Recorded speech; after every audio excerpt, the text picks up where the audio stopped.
நாம் இந்த வழிபாட்டை தொடங்குவோம். நமது ஆரம்பம் பிதா குமாரன் பரிசுத்த ஆவியாகிய திரேக நாமத்தில் உள்ளது.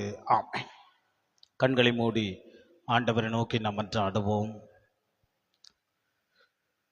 எங்கள் அன்பின் நல்ல கடவுளே, உம்முடைய பாடு மரணத்தின் வழியாக தியானிக்கிற இந்த வழிபாட்டை கடவுளே உம்முடைய அன்பினாலும் இரக்கத்தினாலும் மனு மக்களுடைய வாழ்வை மீட்பதற்காக நீர் பட்ட பாடை இந்த நாளில் தியானிக்கிற பிள்ளைகளாக நாங்களும் உம்மை ஆராதிக்க நாங்கள் ஆயத்தப்படுகிறோம். கடவுளே, இந்த ஆராதனையுடைய வழிபாட்டிலே உம்முடைய கரம், திவ்ய கரம் தந்து வழிநடத்தும் சுவாமி. நீர் எங்களுக்காக பரிந்து பேசின வார்த்தை, மனுக்குலத்தை இரட்சித்த வார்த்தை, மனுக்குலத்தின் மீது அன்பு செலுத்தின வார்த்தை, பிதாவோடு ஏக்கமாய் நிறைந்த வார்த்தை, தாகத்தோடு நிறைந்த வார்த்தையும் ஆண்டவரே, இதோ உம்முடைய பிள்ளைகளாக நாங்களும் முடிந்த நிலையிலும் ஆண்டவர் ஒப்புவிக்கிற வாழ்வையை இந்த வார்த்தையின் வழியாக உம்மை ஆராதிக்க நாங்கள் ஆயத்தப்படுகிறோம். கடவுளே, இந்த தொழுகையிலே உம்முடைய கரம் எங்களோடு இருக்கும்படியாய் தாங்க சுவாமி. வழிபாட்டு வழியாக உம்முடைய 7 ஆண்டவரை திருமொழிகளையே பேசுகிற திருவாளர்களையும் உம்முடைய கரத்திலே ஒப்புவித்து ஜெபிக்கிறோம். ஆண்டவரே, திருவார்த்தை அவர்கள் பேசுகிற போது உம்முடைய வார்த்தை வசனம் கடவுள் எங்களுக்காக பேசின வார்த்தை என்று அந்த ஆண்டவரே ஆராதனை வழியாக பேசுகிற வார்த்தையின் வழியாக நீர் எங்களுக்கு வழி நடத்தும்படியாய் தாங்க சுவாமி. ஆண்டவரே, இந்த நாளிலே நாங்கள் சிறப்பு பாடலை பாடுகிறவர்களும் ஆண்டவரே இறை தியானங்களும் உடைய சமூகத்தை நோக்கி நாங்கள் பார்க்கிறோம் சுவாமி. இந்த வழிபாட்டிலே கலந்து கொண்டிருக்கிறவர்கள், வர தவறி போனவர்களுக்காக, வருவதற்காக ஆயத்தப்படுகிற அத்தனை உள்ளங்களுக்காக வேண்டுகிறோம் சுவாமி. ஒவ்வொருடைய வாழ்விலே கடவுளை தேடி பணிந்து குனிந்து ஒரு வாழ்வை தந்து ஆசீர்வதிங்க. இந்த வழிபாடு 6 முதல் முடிவரை உம்முடைய தெய்வீக பிரசன்னத்தினாலே வழிநடத்த வேண்டும் என்று இயேசுவின் நாமத்தினாலே வேண்டிக் கொள்கிறோம் கர்த்தாவே, ஆமென். நாம் 22ஆம் சங்கீதத்தை 1 தொடங்கி 8 உள்ள திருவாக்குகளை முறைமுறையாக வாசிக்கப்போம். சங்கீதம் 22.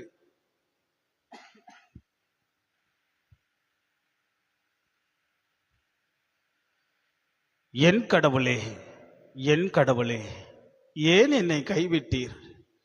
என்னை இரட்சியாமலும் நான் கதறி செல்லும் வார்த்தைகளை கேளாமலும் ஏன் தூரமாயிருக்கிறீர்? என் கடவுளே, நான் பகலிலே கூப்பிடுகிறேன், உத்தரவு கொடீர். இரவிலே கூப்பிடுகிறேன், எனக்கு அமைதல் இல்லை. தேவர் பரிசுத்தர், இஸ்ரவேலின் துதிகளுக்கும் வீற்றிருக்கிறவர். பிதாக்கள் உம்மிடத்திலேயே நம்பிக்கை வைத்தார்கள், அவர்கள் நம்பினார்கள், நீர் அவர்களை விடுவித்தீர். உம்மை நோக்கி கூப்பிடுதலின் விடுதலை பெற்றவர்கள், உம்மை நம்பினவர்கள் வெட்கப்பட்டு போகாதிருக்கிறார்கள். நானோ ஒரு புழு, மனுஷன் அல்ல, மனுஷரால் நிந்திக்கப்பட்டவன், ஜனங்களால் அவமதிக்கப்பட்டவன். என்னை பகைக்கிறவர்கள் எல்லோரும் என்னை பரியாசம் பண்ணுகிறார்கள். அவர்கள் தங்கள் உதடுகளை பிதுக்கி தலையை குலுக்கி, கர்த்தர் மேல் நம்பிக்கையாயிருந்தானே, அவர் இவனை விடுவிக்கட்டும், இவன் மேல் பிரியமாயிருக்கிறாரே, இவனை மீட்டு விடட்டும் என்கிறார்கள். கடவுளை மகிமைப்படும்படியாய் 226வது பாடலை பாடி நாம் கர்த்தரை மகிமைப்படுத்துவோம்.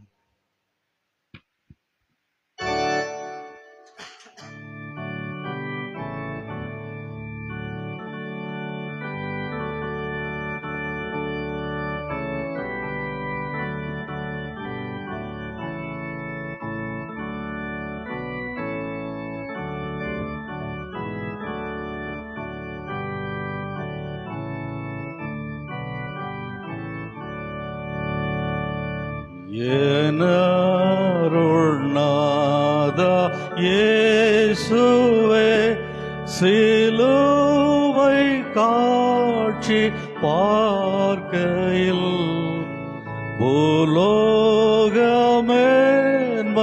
நஷ்டமே என்றுணர்ந்தே என் உள்ளத்தில் என் மீட்பர் சிலுவையெல்லாம் வேறெதை நான் பாராட்டுவேன். சிற்றின்பம் யாவும் ஆதினால் தகாததே தள்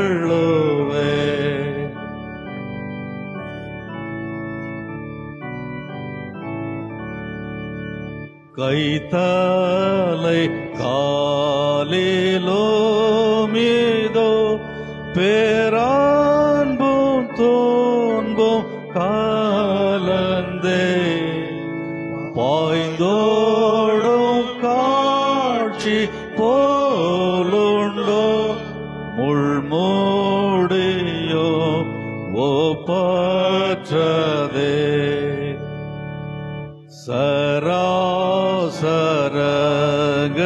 அனைத்தோ அவ்வான்புக்கு எம்மாத்திரம் என் ஜீவன் சுகம் செல்வமோ என் நேசருக்கு பாத்தியம்.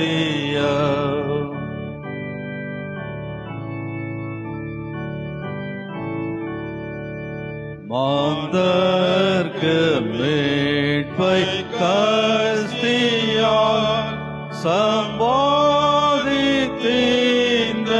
இயேசுவே உமக்கு என்றும் தாசரால் மாஸ்தோத்திரா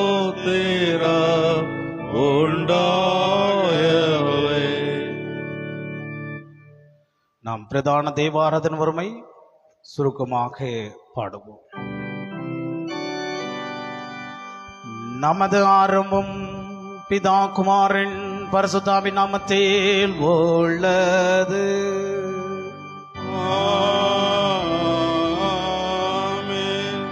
கர்த்தருக்குள் பிரியமானவர்களே,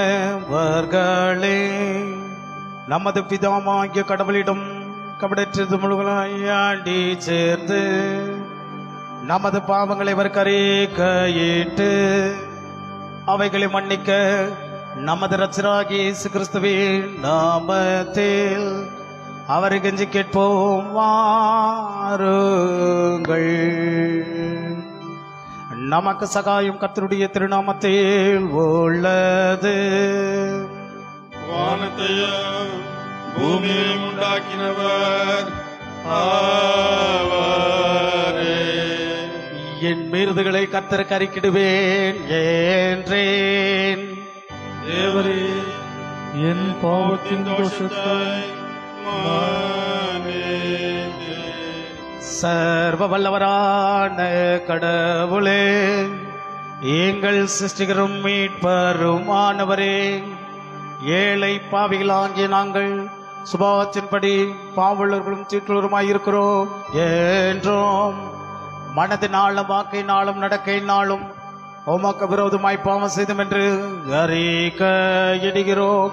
ஆதலால் எங்கள் ஆண்டவராகிய இயேசு கிறிஸ்துவின் நிமித்தம் நீர் காட்டின கிருபையை தேடி உம்முடைய அளவற்றிறக்கத்தில் அடிகளும் போக வருகிறோம். அளவில்லாதற்கும் உள்ள கடவுளே, எங்கள் மெடிக்கும்படி மரணத்துக்கு ஒப்பு கொடுத்த உமது ஒரே தரான குமார நிமித்தம் எங்களுக்கு இறங்கி எங்கள் பாவங்களை எல்லாம் மன்னித்தருளும். உமது கிருபையினால் நாங்கள் நித்திய ஜீவனை சுதந்திரத்து கொள்ளும்படி உம்மையும் உம்முடைய சித்தத்தை அறிவியும் உம்முடைய வசம் உண்மையான கீழ்ப்படிதலையும் பரிசுத்தாவியை கொண்டு எங்கள் இருதயங்களில் அதிகப்படுத்தி அருள வேண்டும் என்று எங்கள் ஆண்டவராகிய இயேசு கிறிஸ்துவின் மூலமாய் உம்மை வேண்டிக் கொள்கிறோம். ஆமென். சர்வ வல்லவரான பரமபிதாவாகிய கடவுள் நமக்கு இறங்கினார். அவர் தமது ஒரே பேரான குமாரனை நமது பாவங்களுக்காக மரணத்துக்கு கொடுத்து நிமித்த பாவங்களை மன்னிக்கிறார். அவர் நாமத்தில் விசுவாசம் உள்ளவர்களுக்கும் கடவுளின் பிள்ளைகளாம்படி அதிகாரம் கொடுத்து அவர்கள் தமது பரிசுத்த ஆவியை தந்தருள வாக்குத்தத்த பண்ணினார். விசுவாசம் முடிவினால் ஞானஸ்தானம் பெற்றவன் ரட்சிக்கப்படுவான். கர்த்தாவே, எங்கள் அனைவருக்கு கிருபை செய்தருளும். ஆமென். அமர்ந்து இந்த நாளுக்குரிய திருவார்த்தைகளை வாசிக்க கேட்போம்.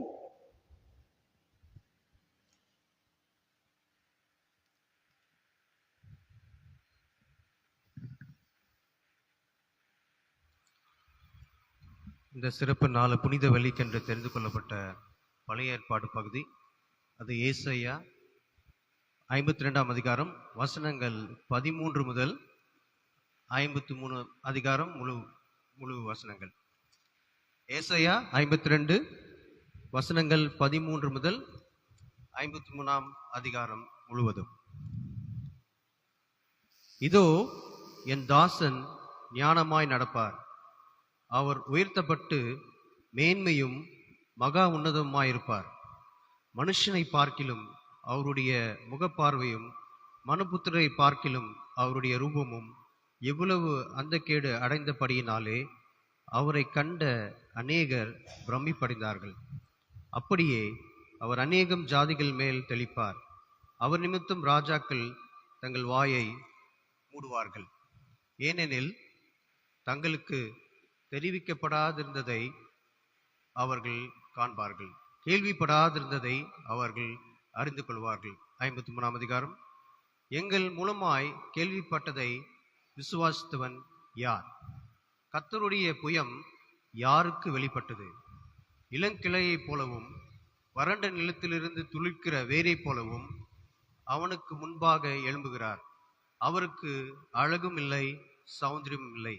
அவரை பார்க்கும்போது நாம் அவரை விரும்பத்தக்க ரூபம் அவருக்கு இல்லாதிருந்தது. அவர் அசட்டை பண்ணப்பட்டவரும் மனுஷரால் புறக்கணிக்கப்பட்டவரும் துக்கம் நிறைந்தவரும் பாடு அனுபவித்தவருமாயிருந்தார். அவரை விட்டு நம்முடைய முகங்களை மறைத்து கொண்டோம். அவர் அசட்டை பண்ணப்பட்டிருந்தார், அவரை எண்ணாமற் போனோம். மெய்யாகவே அவர் நம்முடைய பாடுகளை ஏற்றுக்கொண்டு நம்முடைய துக்கங்களை சுமந்தார். நாமோ அவர் தேவனால் அடிபட்டு வாதிக்கப்பட்டு சிறுமைப்பட்டவர் என்று எண்ணினோம். நம்முடைய மீறுதல் நிமித்தம் அவர் காயப்பட்டு நம்முடைய அக்கிரமங்கள் நிமித்தம் அவர் நொறுக்கப்பட்டார். நமக்கு சமாதானத்தை உண்டு பண்ணும் ஆக்கினை அவர் மேல் வந்தது. அவருடைய தழும்புகளால் குணமாகிறோம். நாம் எல்லாரும் ஆடுகளைப் போல வழி தப்பி திரிந்து அவனவன் தன் தன் வழியிலே போனோம். கர்த்தரோ நாம் எல்லாருடைய அக்கிரமத்தையும் அவர் மேல் விழப்பண்ணினார். அவர் நொறுக்கப்பட்டும் ஒடுக்கப்பட்டும் இருந்தார், ஆனாலும் தம்முடைய வாயை அவர் திறக்கவில்லை. அடிக்கப்படும்படி கொண்டு போகப்படுகிற ஒரு ஆட்டுக்குட்டியைப் போலவும் தன்னை மயிர்கத்தருக்கு முன்பாக சத்தமிடாதிருக்கிற ஆட்டை போலவும் அவர் தம்முடைய வாயை திறவாதிருந்தார். இடுக்கண்ணிலும் நியாய தீர்ப்பிலும் இருந்து அவர் எடுக்கப்பட்டார். அவருடைய வம்சத்தை யாரால் சொல்லி முடியும்? ஜீவனுள்ளோருடைய தேசத்திலிருந்து அறுப்புண்டு போனார். என் ஜனத்தின் மீறுதலின் நிமித்தம் அவர் வாதிக்கப்பட்டார்.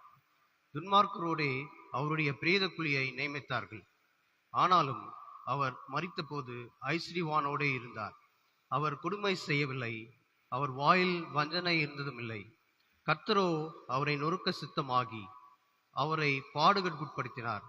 அவருடைய ஆத்துமா தன்னை குற்ற நிவாரண பலியாக ஒப்பு கொடுக்கும் போது அவர் தமது சந்ததியை கண்டு நீடித்து நாளாயிருப்பார். கர்த்தருக்கு சித்தமானது அவர் கையினால் வாய்க்கும். அவர் தமது ஆத்தும வருத்தத்தின் பலனை கண்டு திருப்தியாவார். என் தாசனாகிய நீதிபரர் தம்மை பற்றும் அறிவினால் அநேகரை நீதிமானாக்குவார். அவருடைய அக்கிரமங்களை தாமே சுமந்து கொள்வார். அவர் தம்முடைய ஆத்மாவை மரணத்தில் ஊற்றி அக்கிரமக்காரரில் ஒருவராக எண்ணப்பட்டு அநேகருடைய பாவத்தை தாமே சுமந்து அக்கிரமக்காரருக்காக வேண்டிக் கொண்டது நிமித்தம் அநேகரை அவருக்கு பங்காக கொடுப்பேன். பலவான்களை அவர் தமக்கு கொள்ளையாக பங்கிட்டுக் கொள்வார் என்பதை வாசிக்க வேண்டிய பழைய ஏற்பாட்டு பகுதி வாசித்து முடிந்தாயிற்று. ஆமென், ஆமென், ஆமென்.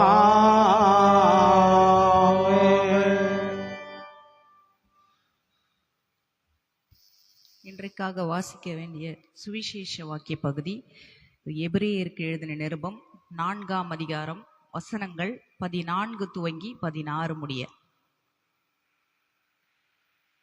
எபிரேயர் 4ஆம் அதிகாரம் 14 துவங்கி 16 முடிய, பக்கம் 301. வானங்களின் வழியாய் பரலோகத்திற்கு போன தேவகுமாரனாகிய இயேசு என்னும் மகா பிரதான ஆசாரியர் நமக்கு இருக்கிறபடியினால் நாம் பண்ணின அறிக்கையை உறுதியாய் பற்றி கொண்டிருக்க கடவோம். நம்முடைய பலவீனங்களை குறித்து பரிதபிக்க கூடாத பிரதான ஆசாரியர் நமக்கு இராமல் எல்லா விதத்திலும் நம்மை போல் சோதிக்கப்பட்டும் பாவமில்லாதவராயிருக்கிற பிரதான ஆசாரியரே நமக்கு இருக்கிறார். ஆதலால் நாம் இரக்கத்தை பெறவும் ஏற்ற சமயத்தில் சகாயம் செய்யும் கிருபை அடையவும் தைரியமாய் கிருபாசன தண்டையிலே சேரக்கடவும். இன்றைக்காக வாசிக்க தெரிந்து கொள்ளப்பட்ட சுவிசேஷ வாக்கிய பகுதி வாசித்து முடிந்தாயிற்று. ஆமென், ஆமென், ஆமென்.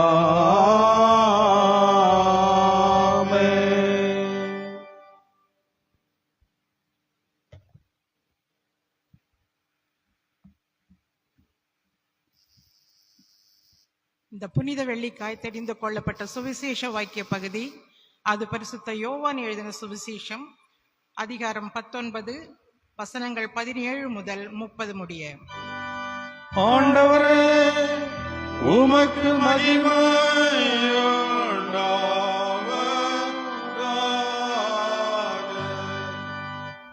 யோவான் 19ஆம் அதிகாரம் வசனங்கள் 17 முதல் 30 முடிய. அவர் தம்முடைய சிலுவையை சுமந்து கொண்டு எபிரேயு பாஷையிலே கொல்கொதா என்று சொல்லப்படும் கபாலஸ்தலம் என்கிற இடத்திற்கு புறப்பட்டு போனார். அங்கே அவரை சிலுவையில் அறைந்தார்கள். அவரோடே கூட வேறிரண்டு பேரை இரண்டு பக்கங்களிலும் இயேசுவை நடுவிலுமாக சிலுவைகளில் அறைந்தார்கள். பிலாத்து ஒரு மேல் விலாசத்தை எழுதி சிலுவையின் மேல் போடுவித்தான். அதில் நசரேனாகிய இயேசு யூதருடைய ராஜா என்று எழுதியிருந்தது. இயேசு சிலுவையில் அறையப்பட்ட இடம் நகரத்திற்கு சமீபமாய் இருந்தபடியினால் யூதரில் அநேகர் அந்த மேல் விலாசத்தை வாசித்தார்கள்.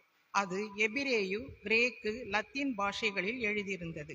அப்பொழுது யூதருடைய பிரதான ஆசாரியர் பிலாத்துவை நோக்கி, யூதருடைய ராஜா என்று நீர் எழுதாமல் நான் யூதருடைய ராஜா என்று அவன் சொன்னதாக எழுதும் என்றார்கள். பிலாத்து பிரதியுத்தரமாக, நான் எழுதினதே என்றான். போர் சேவகர் இயேசுவை சிலுவையில் அறைந்த பின்பு அவருடைய வஸ்திரங்களை எடுத்து ஒவ்வொரு சேவகனுக்கும் ஒவ்வொரு பங்காக 4 பங்காக்கினார்கள். அங்கியையும் எடுத்தார்கள். அந்த அங்கி தையல் இல்லாமல் மேலே தொடங்கி முழுவதும் நெய்யப்பட்டதாக இருந்தது. அவர்கள் அதை நாம் கிழியாமல் யாருக்கு வருமோ என்று இதை குறித்து சீட்டு போடுவோம் என்று ஒருவரோடு ஒருவர் பேசிக்கொண்டார்கள். என் வஸ்திரத்தை தங்களுக்குள்ளே பங்கிட்டு என் உடையின் மேல் சீட்டு போட்டார்கள் என்கிற வேத வாக்கியம் நிறைவேறத்தக்கதாக போர் சேவகர் இப்படி செய்தார்கள். இயேசுவின் சிலுவையின் அருகே அவருடைய தாயும் அவருடைய தாயின் சகோதரி கிளியோப்பா மரியாளும் மகதலேனா மரியாளும் நின்று கொண்டிருந்தார்கள்.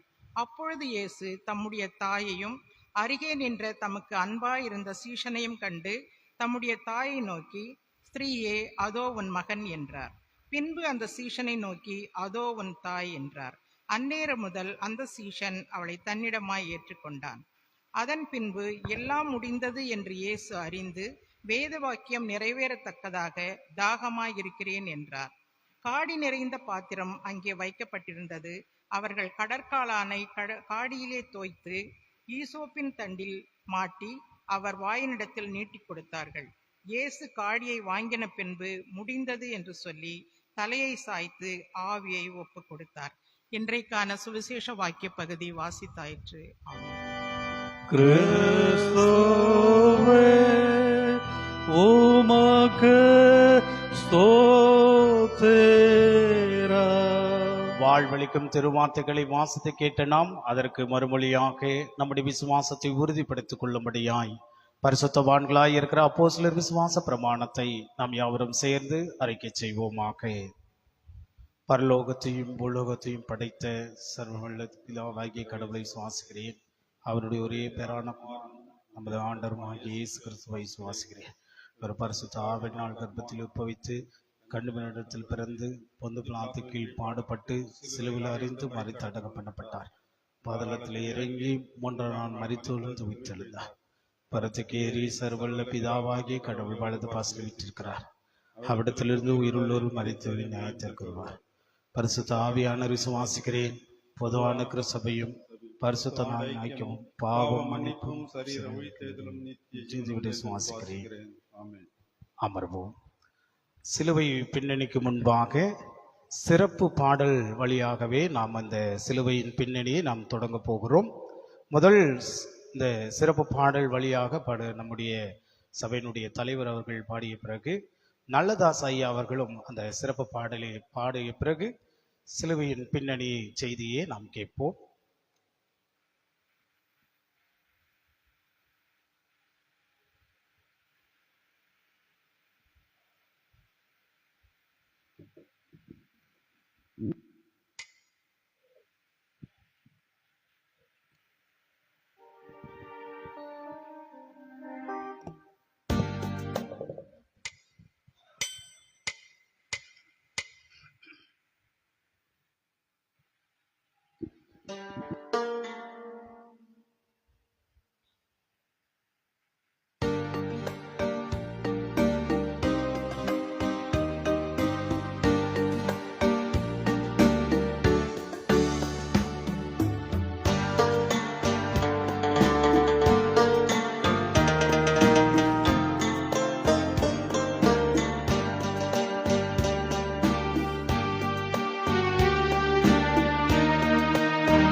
புனிதரில் மனிதர், மனிதரில் புனிதர், கொல்கதா மலையினிலே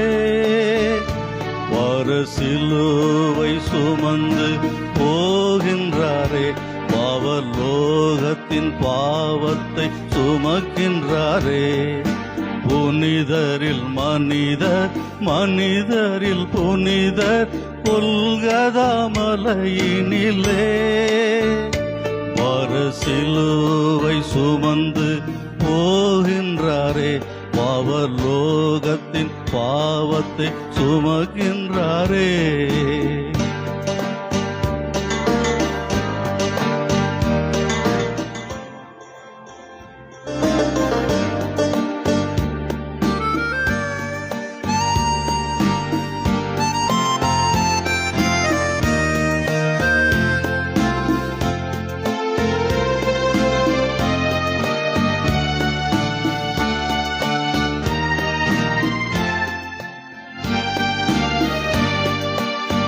சூழ்ந்த இதயங்களால் அவர் சிலுவையில் அறையப்பட்டார். இந்நிலையிலும் இயேசு அந்த கொடியவர் காய்ஜபித்தார். பிதாவே இவர்களை மன்னியும் என்று கிருபையை வடித்தாரே, இரக்கத்தை பொழிந்தாரே. பிதாவே இவர்களை மன்னியும் என்று கிருபையை வடித்தாரே,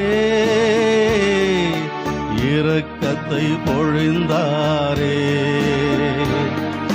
புனிதரில் மனிதர், மனிதரில் புனிதர், கொல்கதா மலையினிலே சிலுவை சுமந்து போகின்றாரே, பாவலோகத்தின் பாவத்தை சுமக்கின்றாரே.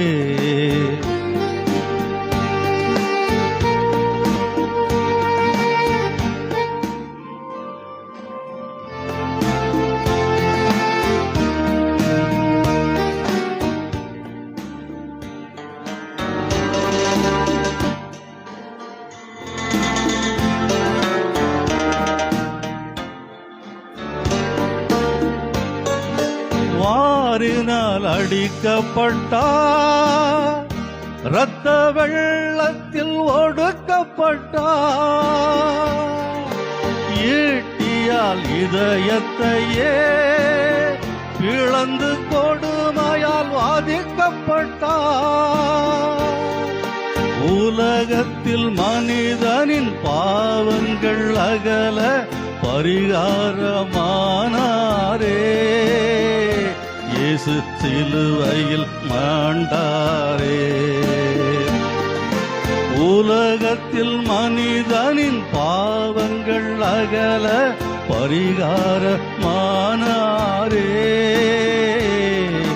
ரட்சிக்க ஜீவன் தந்தாரே. புனிதரில் மனிதர், மனிதரில் புனிதர், கொல்கதா மலையினிலே பரசிலுவை சுமந்து போகின்றாரே, அவலோகத்தின் பாவத்தை சுமக்கின்றாரே.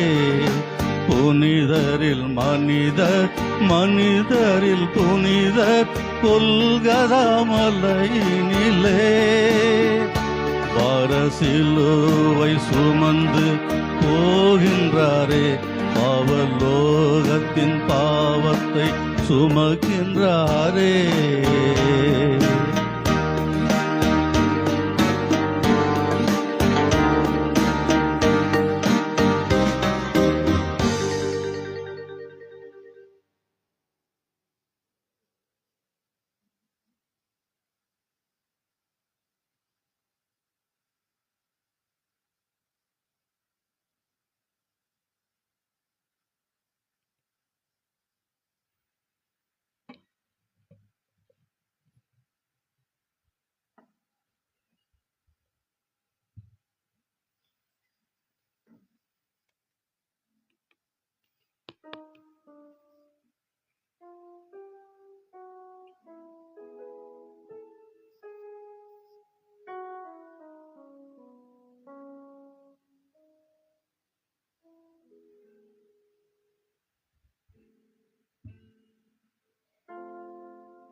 ரத்தம் சிந்தும் குருசிலே எந்தன் தெய்வம், எந்தன் தெய்வம் தொங்குதே. கொல்கதா மலையிலே ரத்தம் சிந்தும் குருசிலே இன்பம் தொங்குதே. எந்தன் தெய்வம் தொங்குதே, எந்தன் தெய்வம் தொங்குதே.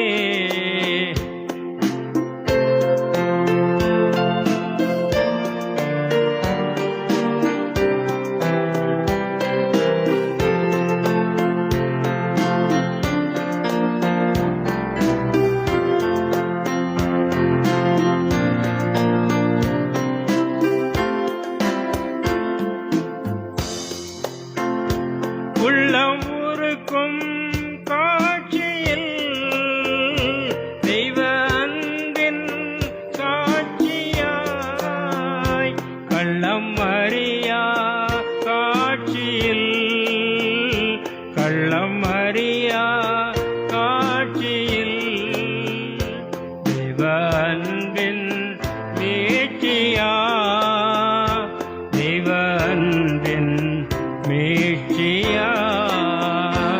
கொல்கதா மலையிலே ரத்தம் சிந்தும் குருசிலே எந்தன் தெய்வம் தொங்குதே, எந்தன் தெய்வம் தொங்குதே, எந்தன் தெய்வம் தொங்குதே.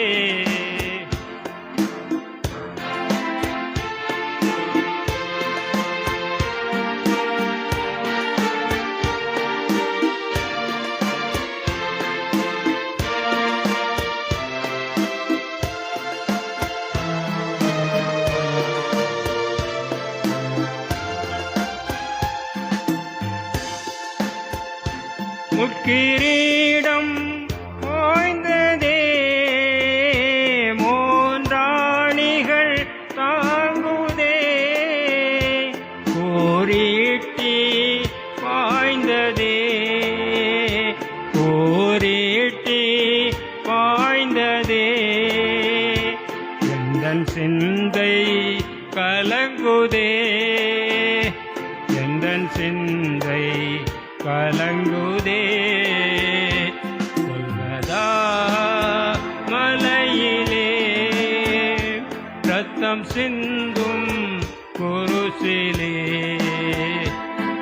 என் தெய்வம் தொங்குதே, எந்தன் தெய்வம் தொங்குதே, எந்தன் தெய்வம் தொங்குதே.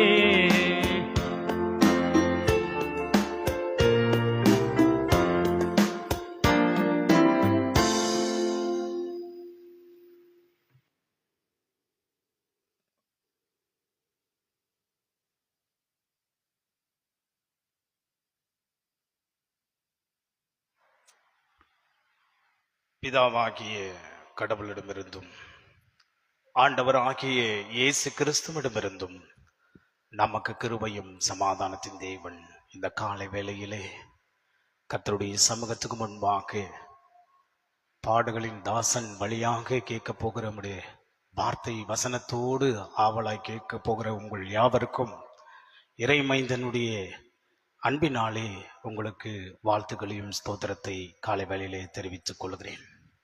இந்த நாளுடைய வேத பகுதியானது அது ஏசாயா 53ஆம் அதிகாரம் 4-5வது வசனத்தை ஒரு முறை வாசித்து சிலுவையின் தியானத்தின் பின்னணியை சுருக்கமாக நாம் தியானிப்போம்.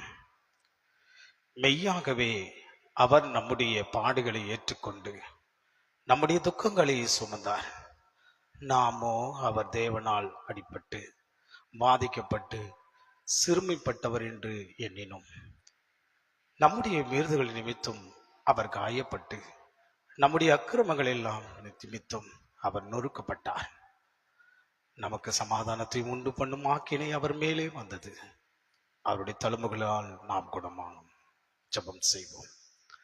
அன்பின் நிறைவா, வார்த்தையின் வழியாக இன்றைக்கு சிலுவையின் பின்னணி வழியாக நாங்கள் கேட்கப் போகிறோம். அதன் தொடர்ச்சியாக 7 வார்த்தைகளை நாங்கள் கேட்கப் போகுவதற்கு முன்பாக உம்முடைய வார்த்தையும் வசனத்தை நாங்கள் தியானிக்கிற போது நீர் எங்களுக்கு சிலுவையின் வழியாக மீட்பின் வார்த்தைகளையே நாங்கள் கேட்கிறோம் என்கிற எண்ணி எங்களை உள்ளம் விசுவாசம் அதை நோக்கி ஆண்டவரை பார்க்கும்படியாய் தந்து நீர் ஆசீர்வதிக்கும்படியாய் வேண்டுகிறோம். இந்த வார்த்தையே ஆவியானவர் கொண்டு நீர் பேசும். இயேசுவின் வழியாய் வேண்டுகிறோம் கர்த்தாவே, ஆமென். கிறிஸ்துக்குள் அதிகமாக நேசிக்கப்பட்ட என் அன்பு விசுவாச குடும்பத்தாரே, எம்பெருமானாகிய கடவுளுடைய அன்பு நம்மோடு ஏவிக்கொண்டிருக்கிறது. அந்த அன்பினாலே நாம் இன்றைக்கு இணைக்கப்பட்டு இந்த பாடு மரணத்து மூலமாய் அவர் நமக்கு இரட்சிப்பின் வாழ்வை கொடுத்து இதற்கு அடையாளமாக அவர் பேசின 7 வார்த்தைகள் வழியாக அந்த மீட்பின் குறித்து நாம் பார்க்க போகிறோம். அவ்வண்ணமாகவே இந்த சிலுவையின் பின்னணியிலே நாம் பார்க்கிற போது நாம் இந்த பின்னணி குறித்து நன்கு நாம் அறிந்து கொள்வது மிக முக்கியமாக இருக்கிறது. அன்பார்ந்தவர்களே, இயேசு மரணத்தை அடைந்த நாள் சொல்லப்பட்டிருக்கிறது, வரலாற்றிலே சொல்லப்பட்டிருக்கிறது. ரோமர் ஆண்டு சனகரேப் சங்கத்தின் படியாக அது நமக்கு குறிக்கப்பட்ட ஒரு நாளாக இருக்கிறது. கிமு 30ஆம் ஆண்டு ஏப்ரல் 7ஆம் தேதியிலே அந்த நாள் முத்திரைக்கப்பட்டிருக்கிறது. அது மாத்திரமல்ல, யூத ஆண்டின்படி 783வது ஆண்டு நீசாம் மாதம் 15ஆம் தேதியிலே சரித்திர ஆசிரியர்கள் கூறுகிறார்கள், இயேசு சிலுவையிலே மரணம் அடைந்த ஒரு நாள் அது ஒரு வெள்ளிக்கிழமை என்று சொல்லி நமக்கு சொல்லப்படுகிறது. சிலுவையிலே நமக்கு ஆண்டவர் கற்றுக் கொடுத்த அந்த 7 வார்த்தைகள் வழியாக இந்த உலகத்தை மீட்ட இந்த நாள் ஒரு புனித வழியாக ஆண்டவர் நமக்கு கொடுக்கிறார் என்று பார்க்க முடிகிறது. எனவே இந்த சிலுவையின் பின்னணி வழியாக இந்த நாள் புனிதமாக்கப்பட்ட வெள்ளிக்கிழமையாய் ஆண்டவர் நமக்கு கொடுத்திருக்கிறார். ஏன்னா பல்வேறு பெயர்களில் இந்த வெள்ளிக்கிழமையினுடைய பெயர்கள் குறிக்கப்பட்டிருக்கிறது. ஒன்று புனித வெள்ளி, அதாவது மானிடத்தின் பாவங்களை சுமந்து தீர்க்கிறபடியினாலே அது புனித வெள்ளியாக மாறியது. மனுக்குலத்துக்கு இயேசுவின் துக்கம் அடைந்ததினாலே, அதாவது மரணத்தினாலே துக்கம் அடைந்ததினாலே இது துக்க வெள்ளி என்று சொல்லப்படுகிறது. அது மாத்திரமல்ல, சாத்தானின் தொல்லையை இயேசு முறியடித்து பிடியினாலே விடுதலையின் வெள்ளிக்கிழமை என்று சொல்லப்படுகிறது. இப்படி இந்த வெள்ளிக்கிழமையிலே இதற்கு முன் இரவு நேரத்திலே 2 விசாரணை நடக்கிறது. ஒன்று மத விசாரணை, இன்னொன்று அரசியல் விசாரணை நடைபெறுகிறது. எனவே மதத்தினாலே அவரை அகப்பட வேண்டும், அரசின் சூழ்ச்சினாலே அவரை கொள்ள வேண்டும் என்கிற தீர்மானம் எடுக்கிறார்கள். அப்படி பார்த்தோம்னால் யூதர்களுடைய ஆலோசனை மத விசாரணையாய் இருக்கிறது. ரோமருடைய அரசனுடைய சூழ்ச்சியின் அரசியல் விசாரணையாய் இருக்கிறது. முதலாவது நாம் பார்த்தோம்னால் மத விசாரணை முதல் துவங்குகிறது. மத விசாரணையில்